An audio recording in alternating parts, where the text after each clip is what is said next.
the gift we are given. Dance, dance, dance, infinity. Dance and weave the light. Dance, dance, dance, infinity. Dance and weave the light.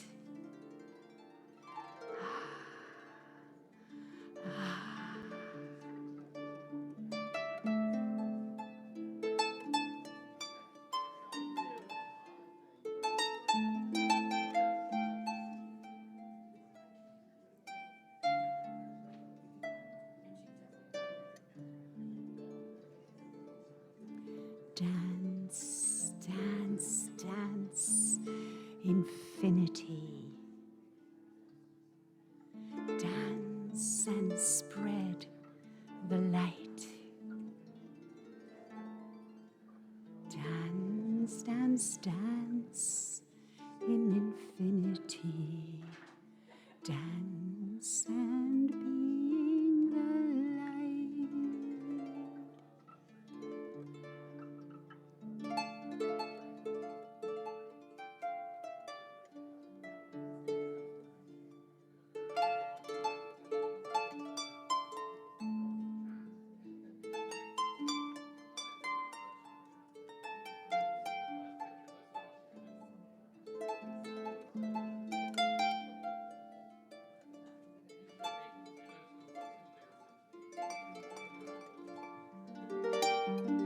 Transformation, traveling through infinity. Dancing, dancing, dancing, dancing, dancing in the light.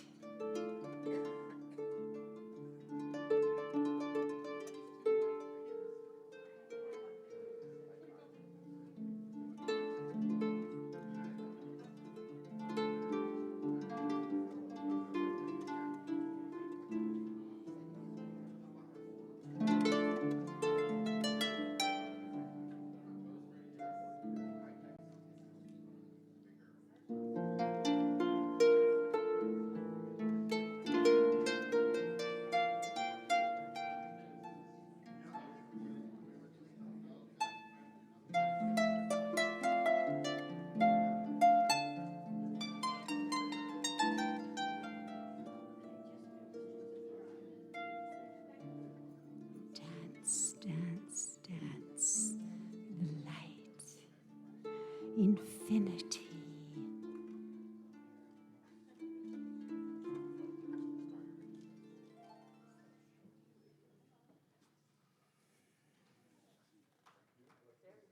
Thank you. Thank you. Thank you. Thank you.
Good morning, everyone.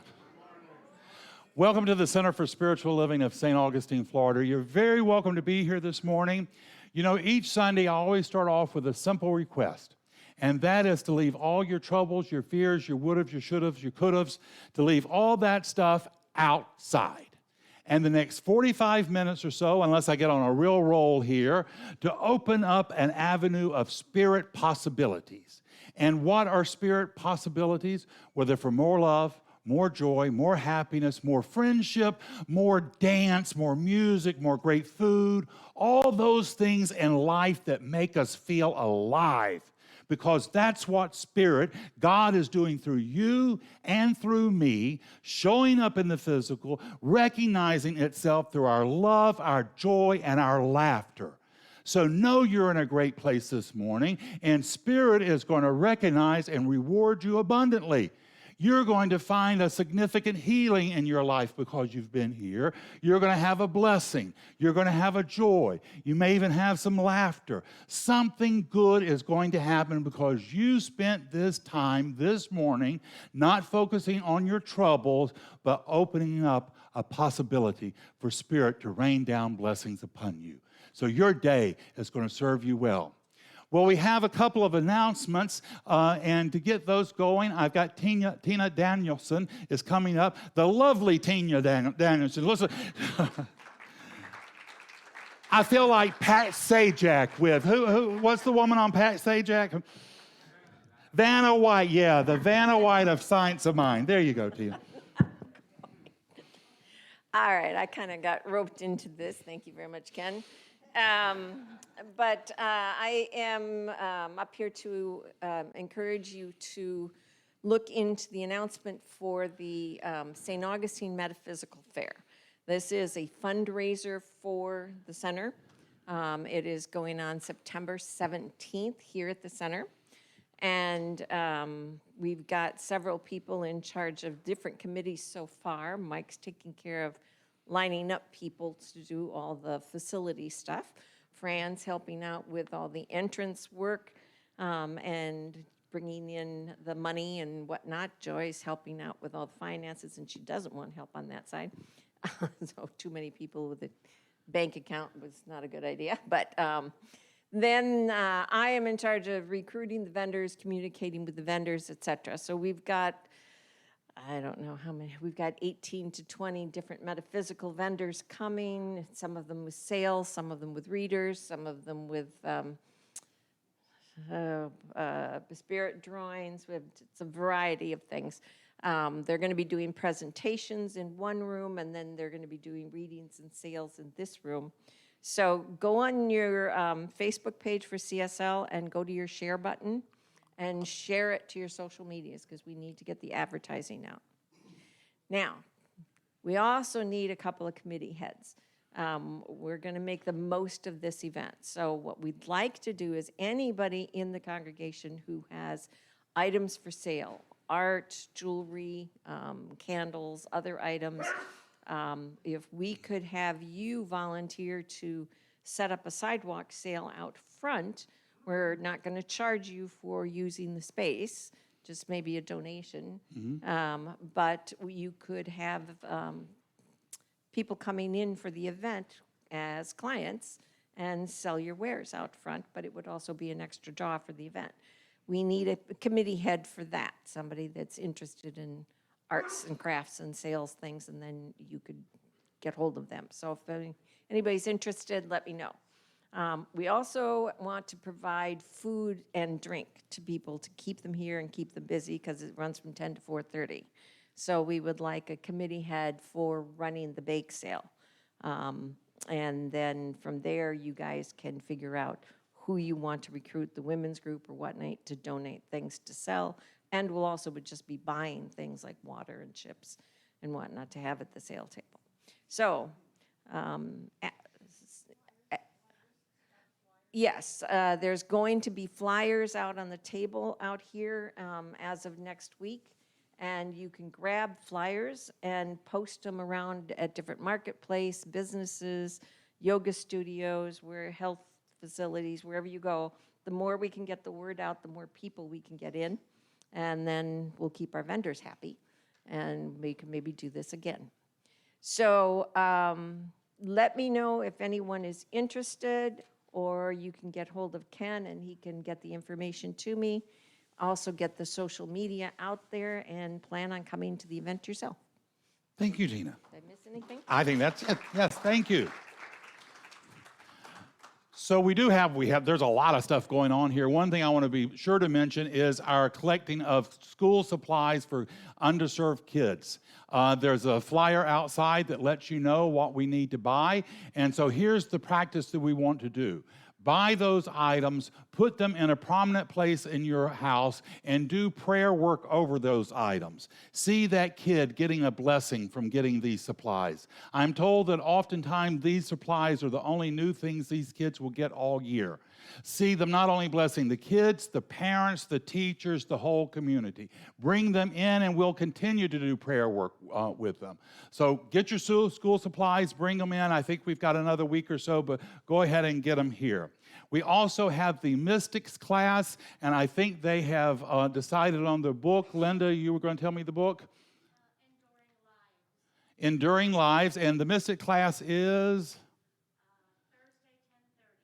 Thursdays at 10:30, so be sure for that. All right, and now we got our board president, and boy, this is one person we all owe a debt of gratitude. For one thing, he keeps me sort of in line, and that's a full-time job itself. So Mike, come on up and tell us what you're doing.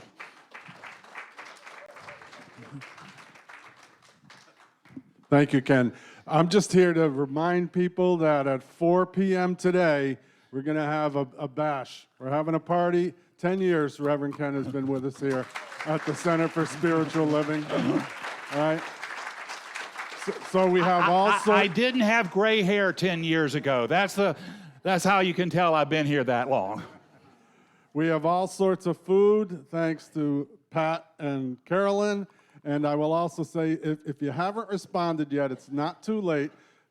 Get Pat or Carolyn after service and just let them know that you're going to be here, just so we have an idea of about how many people. And also, I'm looking for a few folks to help me and Pat set up the room after service. So if you feel able-bodied and just want to do a little bit of work after service, stick around and you can help us set up the room. Other than that, we'll see you all at 4 o'clock today. Thank you, Mike.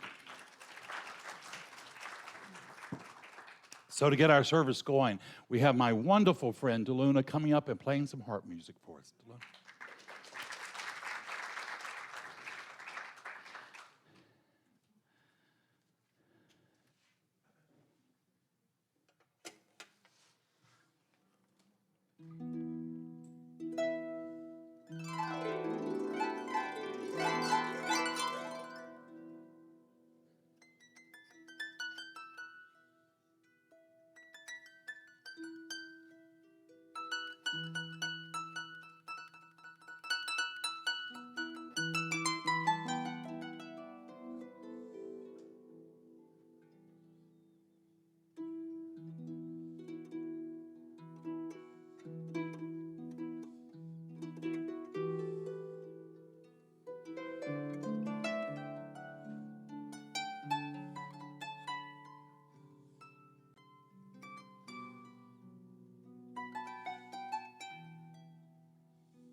I see the light.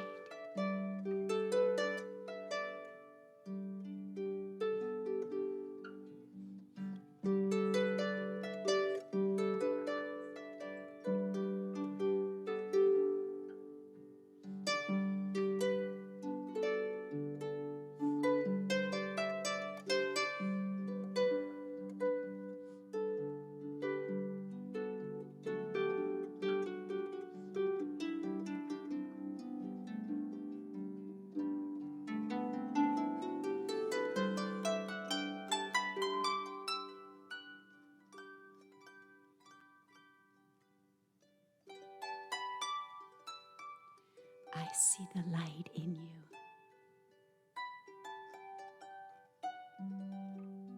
Sweet love divine.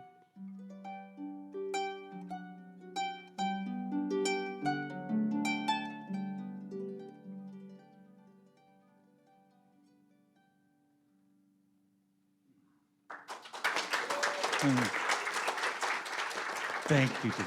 Thank you, Dean. And now Jim Saul's going to come up and do a reading and treatment. Come on up, Jim.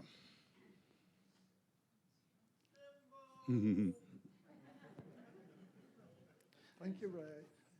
I have a cheering section. I often try to take a word or a concept or a phrase that we often hear in this philosophy, and I try to understand it, understand it kind of deeply. And so this past week, actually about the last 2 or 3 weeks, I've been focused on the word oneness, and trying to really understand what it means. And I found that it's a lot bigger than I thought, because it includes the infinite. Okay? So trying to take that idea and put it into 150 words or less was really challenging, but I did what I could. So here's what I have for you this morning. If God is all there is, then we need to get to know this all, which is God. So we need to recognize this all that God is by recognizing it, capital I-T, in all its little parts. We must recognize, wait a minute, I lost my place. Not just recognize it, this everywhere present God, in other humans, for that is only a small part of it all. We must recognize this larger part of this ever-present God, which is actually nature, life-giving nature. Knowing our oneness with all things is to acknowledge it, capital I-T, this everywhere present God, in a cloud, in a butterfly, or even in a mosquito. But if you can do this, acknowledge God in all things, then you know God intimately, because it's everywhere in your life. Nowhere is it, capital I-T, not there.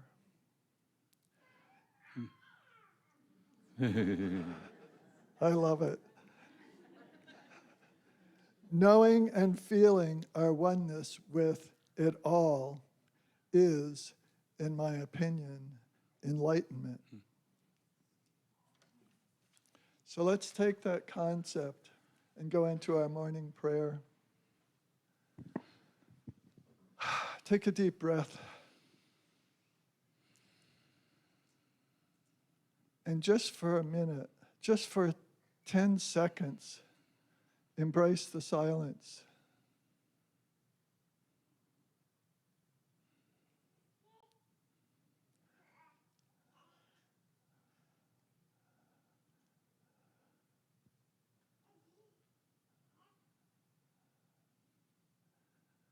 The silence gives us space for the child to coo. The silence gives us space for my voice. The silence is an amazing thing, an amazing gift that gives us space for sound to exist. And in the same way, closing our eyes and realizing the empty space also gives us the ability to see a far horizon. If we had no empty space, there would be no view, no seeing, no hearing, nothing. So all of this emptiness is a gift, and I believe a divinely inspired gift. So I give thanks for this center, for it sometimes gives me really challenging things to think about.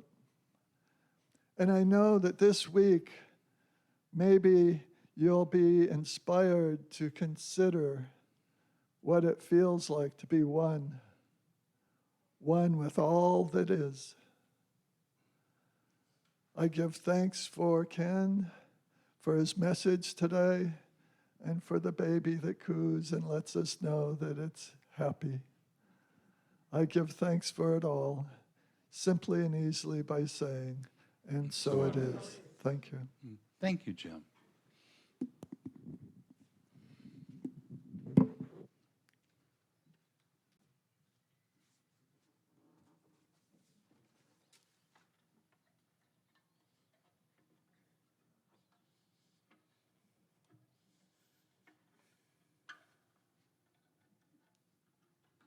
Decisions, decisions.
Thank you, dear one.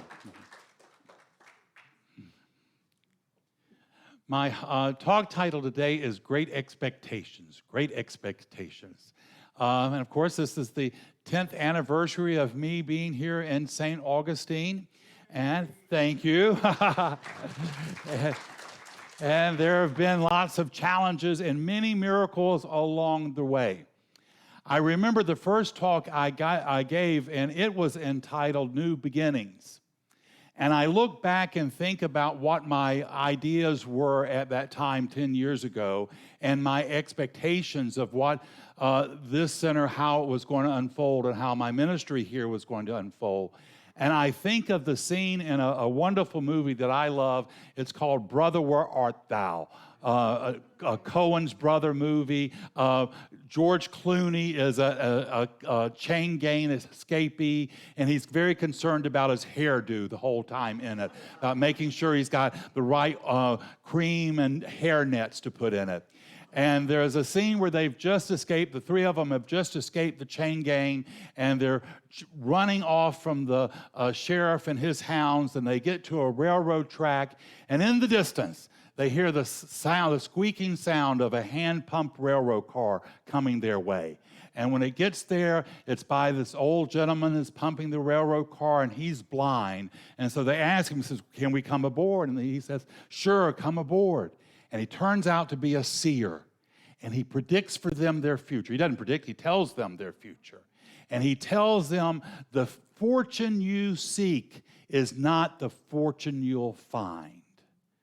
And I have to think that that actually applies to my expectations when I came here. What I was seeking was not what I found, but in fact was a much, much greater blessing than what I had originally thought. Because my initial impression, or my initial thought about when I was coming here was I was going to reproduce what I had, how the church I had grown up in Atlanta, Georgia, Kennedy Schultz's church.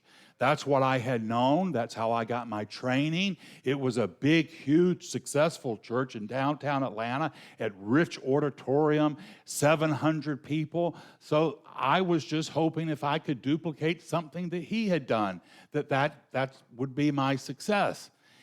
I didn't do any of that. Because when I came here and found, the first thing I saw was what a loving community this was. That's what really struck me. That this was a very loving community, even though it had come through a big challenge at the time, but that people here loved and cared for one another.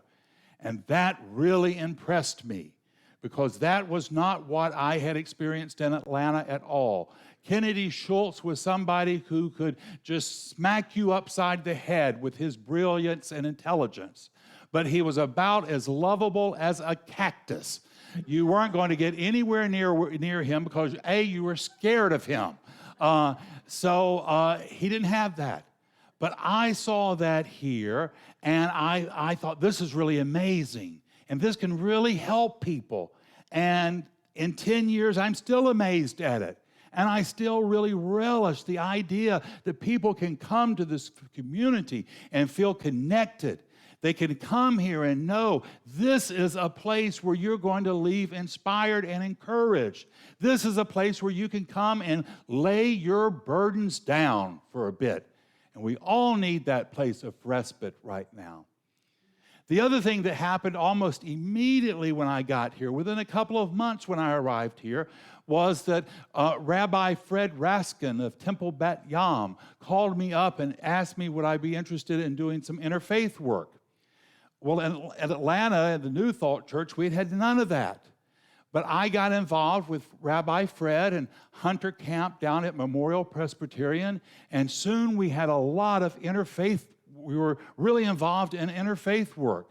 We had interfaith Thanksgiving services down at the cathedral. Imagine that. At the Cathedral of St. Augustine, we had a Muslim speaker, we had a Hindu speaker, we had a Buddhist speaker, and they even let a New Thought minister get up there at the cathedral. That's astounding. When the Muslims were being protested for their Friday prayers, people began to protest. They didn't want them going in and praying.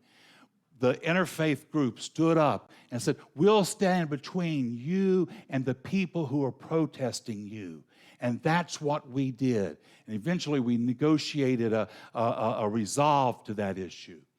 When my wonderful friend Swamini Radhakananda, who led a Hindu community here, her neighbors found out she was vegetarian, and so they turned against her. They didn't want her in their neighborhood anymore, and so they wouldn't let her teach classes. So we told her, you can come here and teach classes, and that's what she did. So we have done really good stuff. I love a couple of months ago when the war in Ukraine got started, we organized a prayer service for peace in Ukraine. And that's where I met a wonderful local woman. Her name is Anna Miller, and she is from Ukraine, and she dedicates her art to helping people in Ukraine, buying toys for the refugees or helping with the fire departments and stuff. So I have been able to witness blessing after blessing, but it would have never happened to me if I had stayed in Atlanta. It was only because I was willing to take a chance on Spirit and come here and have this wonderful new adventure. So today, instead of talking about new beginnings, I want to talk about great expectations. Because, my dear friends, and I want to share this with you, we're on the cusp of something amazing and wonderful happening in the world. There's a new energy that has just started coming into creation, and it's going to be amazing. So set your sails to the greatest idea you can have for yourself, for people around you, for family and friends, for the world, because Spirit is going to awe us with the great good we're about to see right now. Now is the time for us to set ourselves to our greatest possibilities. Now, the book, Great Expectations, Charles Dickens, of course, many of us recognize him from A Christmas Carol, and Christmas Carol is one of the most powerful books ever written. It single-handedly rescued the Christmas celebration, single-handedly. Before that, the Puritans in England had almost stomped out Christmas altogether. Almost. Now, if you've never heard a good explanation for Puritans, my teacher, Kennedy Schultz, gave one. He said that there are people who are always subtly suspicious that someone, somewhere, might be having a good time, and they need to put a stop to it. That's a Puritan. And they had almost stomped out the Christmas celebration altogether because they didn't think it was too much fun, and they didn't want it. The Christmas Carol came along, and it breathed life into it. Also, Prince Albert, Queen Victoria's husband, he also helped push it with Christmas trees and Christmas cards. And that's why we have Christmas now. So we need to celebrate him for that. He also was a huge impact. He was a huge author. He changed literature, and this was a really amazing book. Unfortunately, he didn't live that happy of a life. He had a long marriage. He had, I think, 16 kids. There should have been some fun there somewhere. But he wasn't happy. His love of his life had left him when he was very young, before they could get married. She had gone off to Australia with her family, and he thought that he had lost out on having true love in his life because this woman had tragically been pulled from his life. And so he just let everybody know that he wasn't happy. Late in his life, this woman came back to England, and she sought him out because he was a big, huge, famous person at this time, and he got to meet the love of his life again. He couldn't stand to be in the room with her for 15 minutes.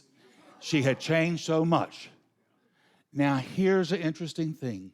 He had wasted all those years cheating himself out of a joy available to him for an illusion of what could have been.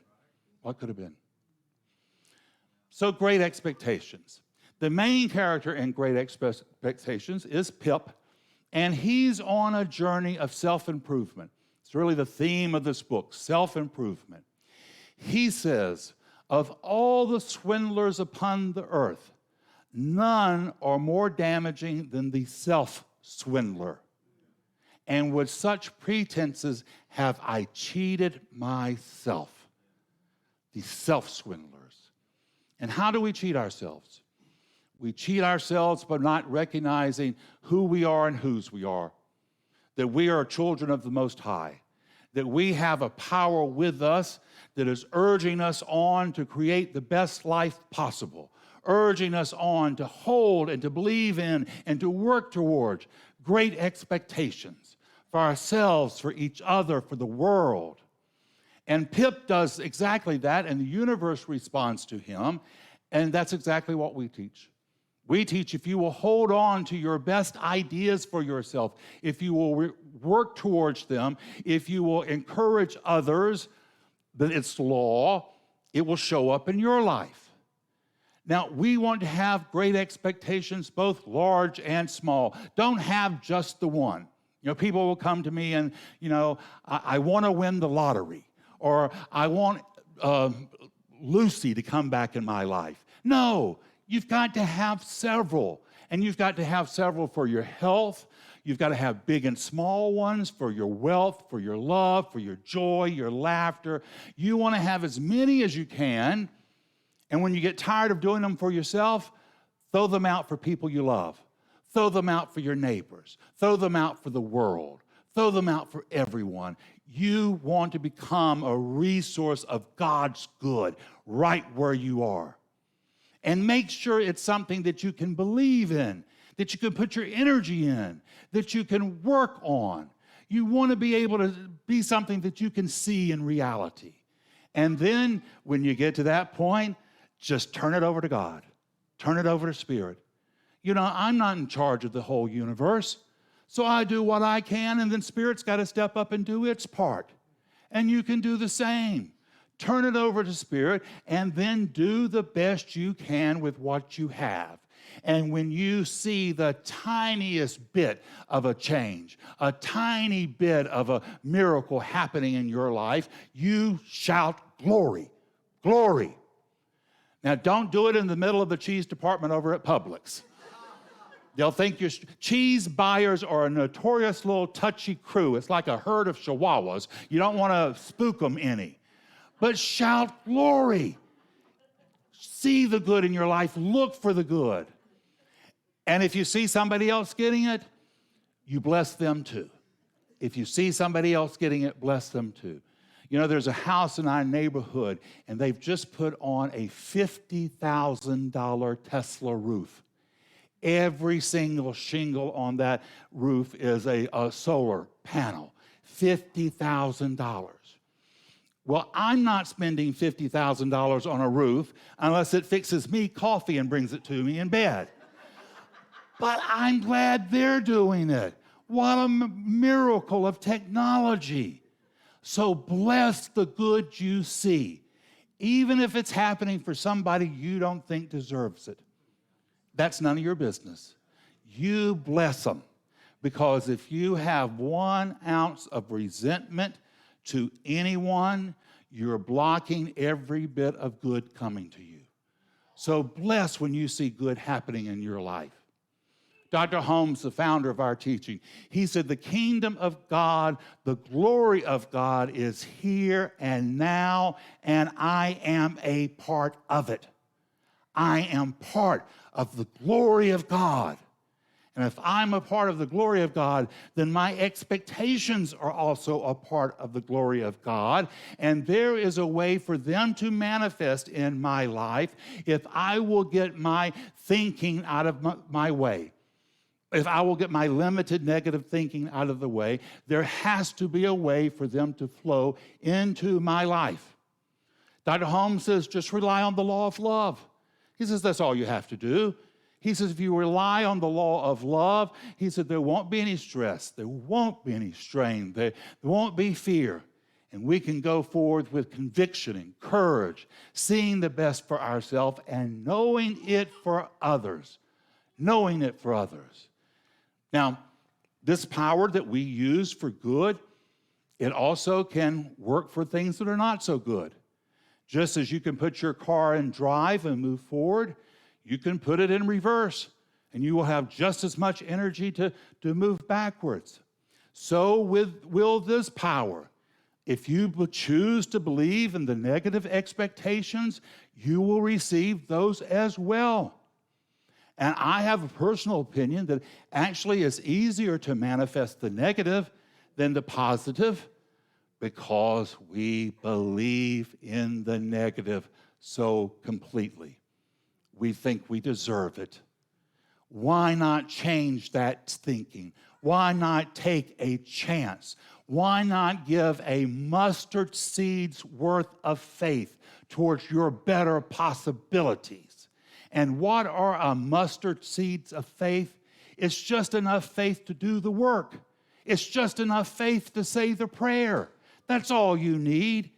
You just do the prayer. Acknowledge the good throughout your day when you see it showing up in your life.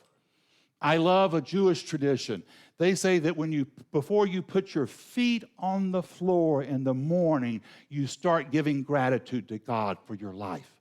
When your feet hit the floor in the morning, when you take a shower, imagine God's blessings raining down on you.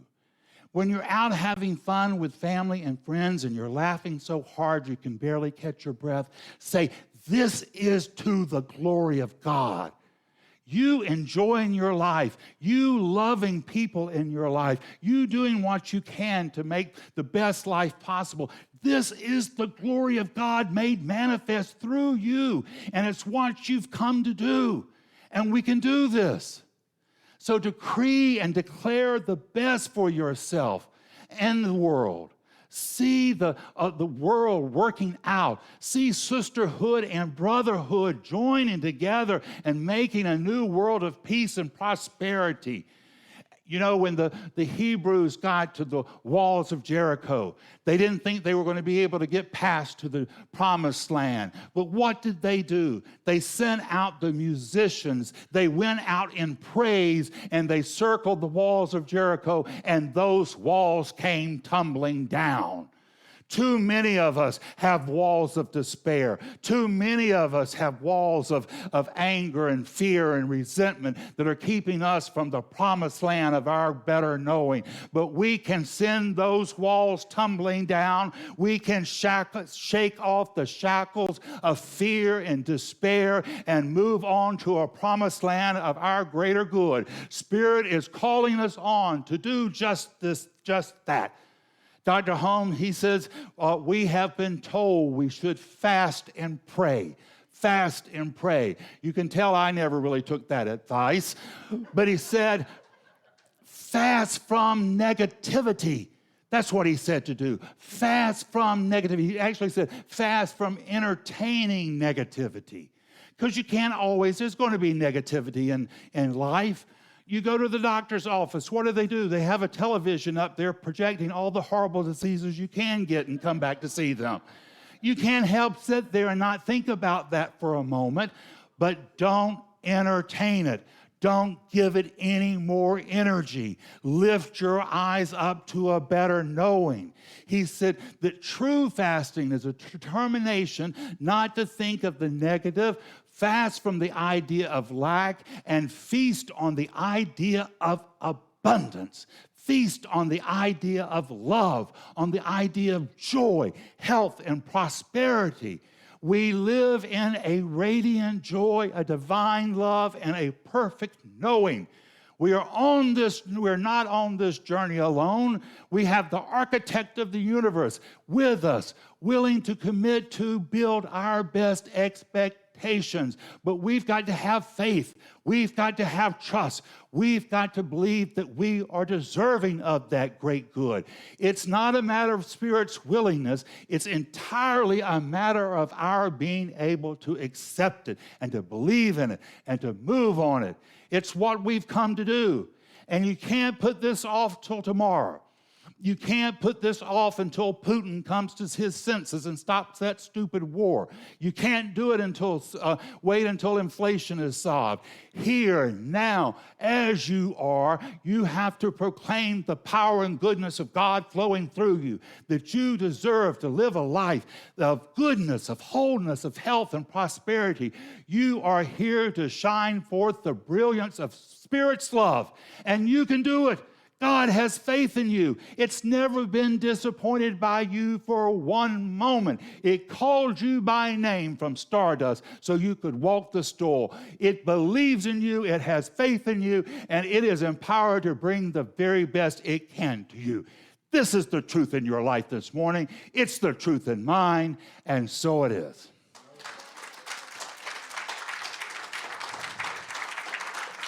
Thank you. Thank you.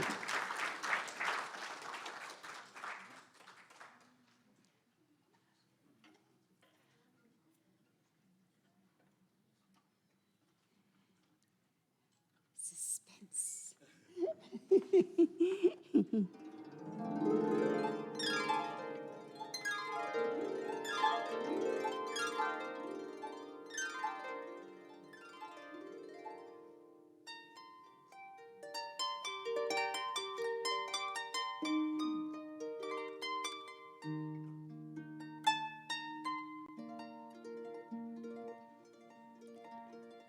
Allow yourself to set sail on that dragonfly.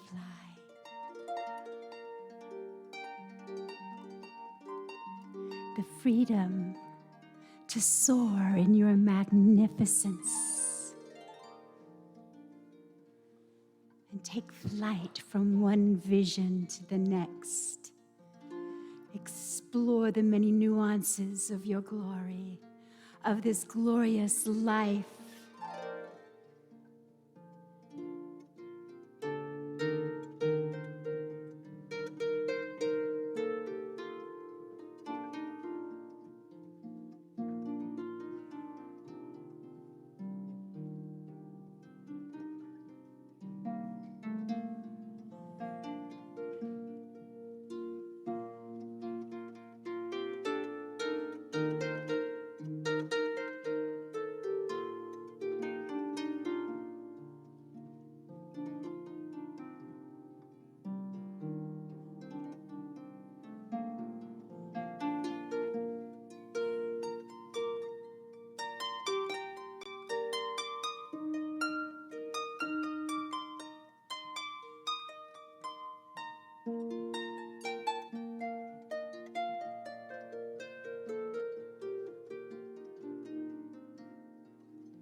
Don't limit your dreams to your expectations. Set them free to join with the universal intelligence and multiply beyond your wildest dreams. And set them free.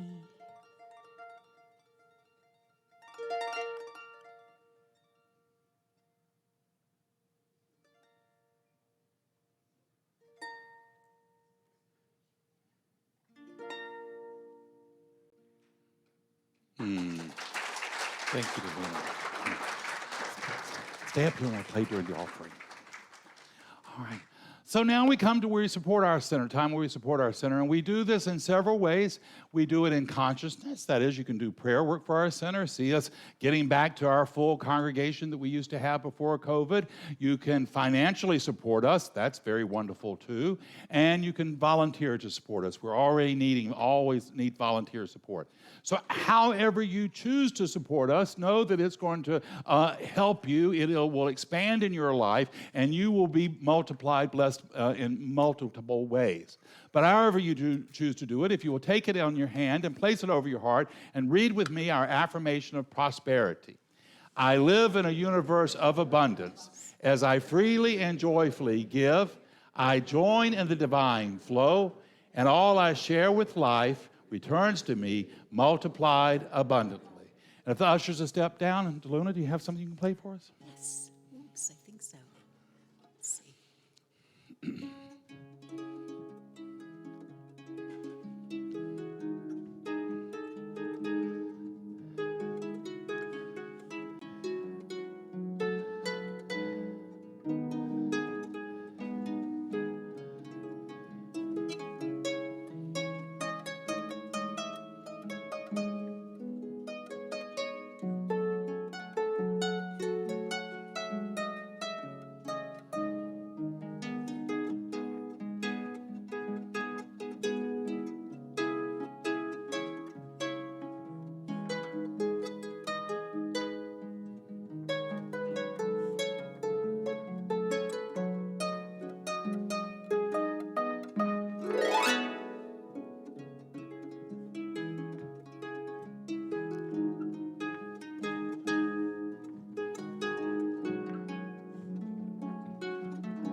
Blessing the flow of giving and receiving.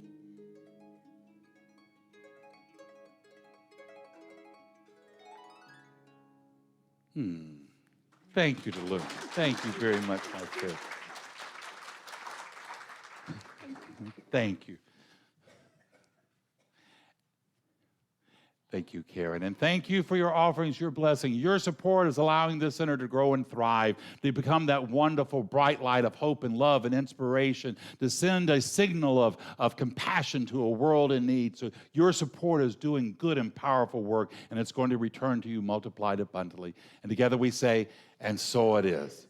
All right, my dear friends. Well, now's the time for the closing affirmative prayer. I'm going to do it in the first person. Take it in for yourself. If I say something that works for you, hold tight to it. If I say something that doesn't work for you, just let it slide by. But just know this truth with me this morning. There is but one God and one mind and one power, and that power is perfect love. It's divine intelligence, and that power has created me from itself plus nothing else. So here today, I know and recognize myself as a divine outlet of Spirit's greatest possibilities. So this morning I am lifting my eyes up into the hills which come my strength, and I am seeing the glory of God raining down upon me. This morning I am shaking off every shackle of fear and victimhood, of lack and limitation, and I am casting my eyes wide to a greater knowing for myself. This morning I choose to see myself as God sees me. Not as weak and wounded, but bold, strong, courageous, dynamic, a power that can go out into the world and change it with love, change it with compassion, change it with goodness. Spirit is calling me on, and this morning I am answering to that call. And I leave this place encouraged. I leave it strong. I leave it dynamic. I leave it knowing who I am and whose I am and the mission that I am on. This is my truth. Every cell of my being radiates this right knowing, and I release this prayer into the mind of God to do its good and perfect, bold and dynamic work, returning to me multiplied abundantly. And together we say, and so it is. All right, my friends, I'm going to leave you with one last thought. Your life. It's not a problem to be solved. It's a miracle unfolding. So your job this week is to go name your miracle, proclaim your miracle, and make it your own. God bless us all. Now let us go be the miracle God is calling us to be. This is Reverend Ken. Until we see each other again, many blessings.